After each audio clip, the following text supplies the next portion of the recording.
Queridos irmãos, que Jesus nos abençoe, nos trazendo sempre os ensinamentos profundos, penetrantes da nossa doutrina espírita. A lição de hoje é número 34 do livro Palavras de Vida Eterna, pelo Espírito Emmanuel, psicografia de Chico Xavier. A lição denomina-se Prossigamos, e ela é baseada numa frase de Paulo, que está na Epístola aos Filipenses, capítulo 3, versículo 13. Vejamos o que nos fala o apóstolo. Irmãos, quanto a mim não julgo que o haja alcançado, mas uma coisa faço, e é que, esquecendo-me das coisas que atrás ficam e avançando para as que estão diante de mim. Nesta epístola aos Filipenses, o grande bandeirante do cristianismo nascente nos diz que não devamos julgar o que fazemos, eliminando com isso a fatuidade, a vaidade que ainda nos é peculiar. Esquecendo-se das coisas que ficam atrás, nem sempre conseguimos, mas o fundamental para avançar, como ele nos diz, o que está diante de si, é necessário que saibamos digerir as coisas do passado, aquilo que vem à tona na nossa mente consciente, para que possamos a cada dia entender, compreender, discernir e fundamentalmente resolver.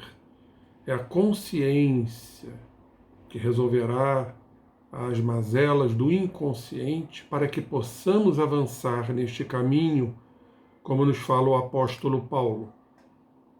E Emmanuel então comenta nos dizendo: se te imobilizas na estrada, a pretexto de amarguras acumuladas ou de ofensas recebidas, lembra-te de Paulo, o apóstolo intrépido, que, sobrecarregado de problemas, não se resignava a interromper o trabalho que o Mestre lhe conferira.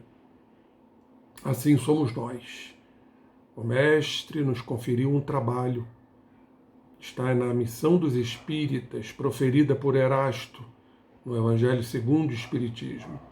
Quando ele nos diz, Erasto, ide e pregai. Ide, quer dizer, movimente-se. Pregue aquilo que lhe foi designado, aquilo que foi programado. E não ficar a pretexto de mágoas, amarguras, ofensas, paralisado no caminho.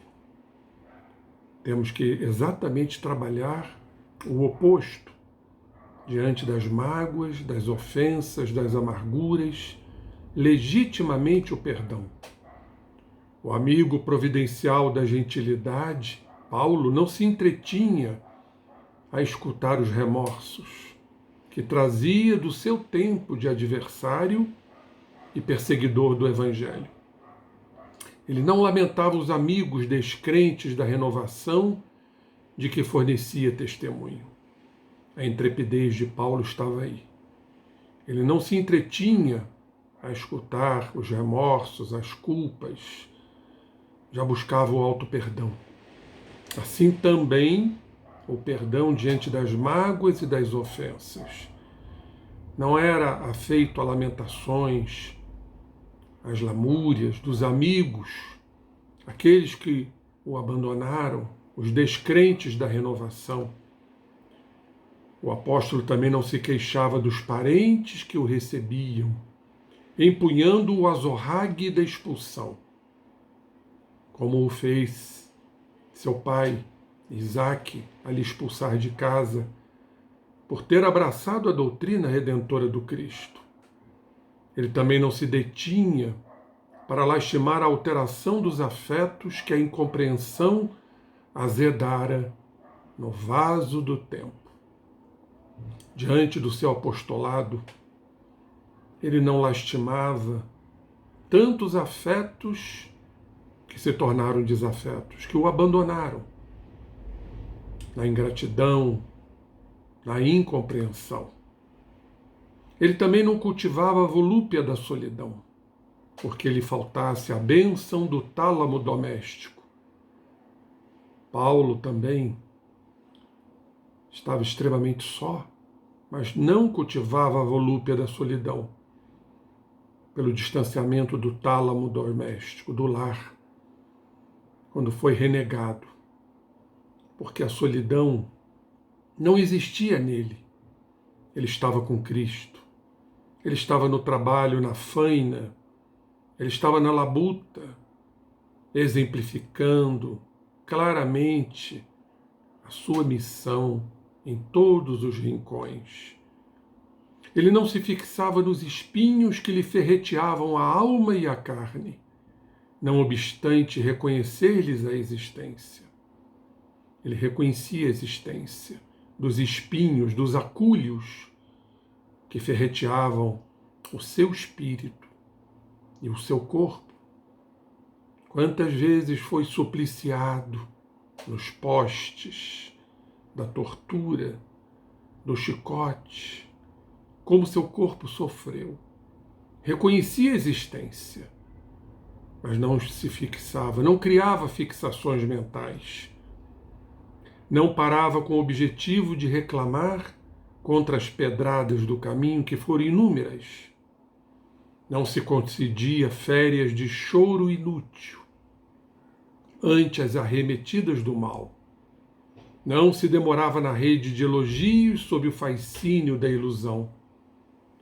Paulo não concedia, então, férias daquele choro inútil, lamentoso, lamurioso, diante do mal, das arremetidas do mal, assim como também não se envaidecia diante dos elogios.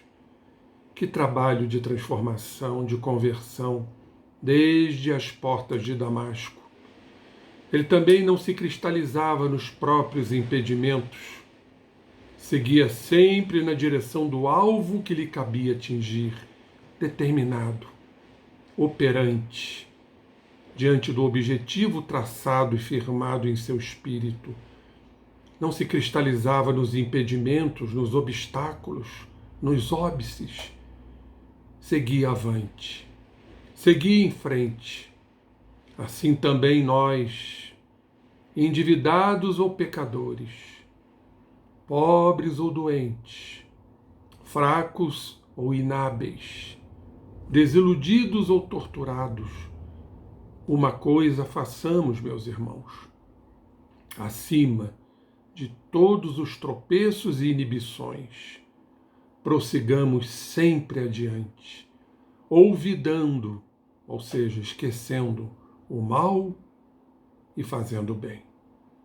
Entendemos, diante destas assertivas colocadas pelo irmão Emmanuel a respeito da frase de Paulo, que obstáculos aparentemente intransponíveis surgirão em nossas jornadas espirituais, mas valorosos, destemidos, procuremos prosseguir.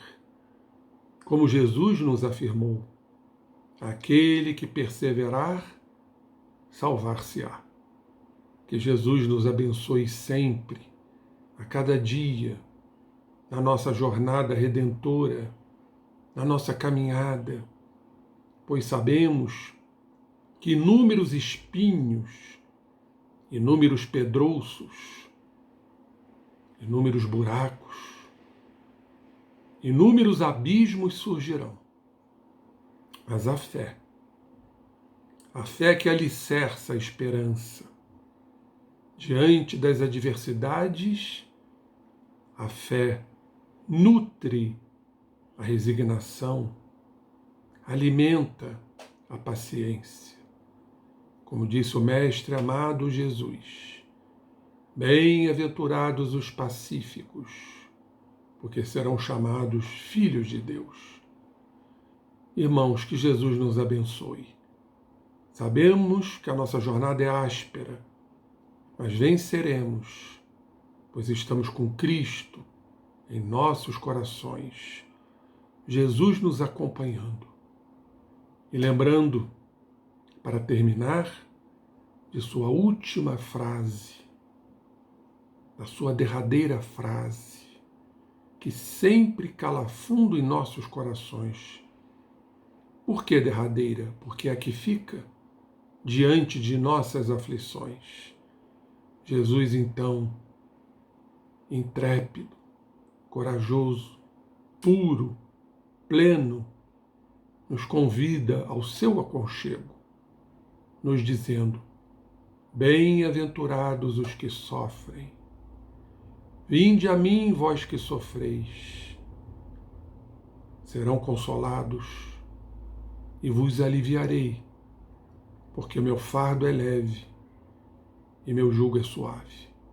Muita paz, que mais uma vez possamos absorver os ensinamentos exarados pela nossa doutrina espírita, cujo Espírito de verdade, o próprio Jesus, acena para todos nós.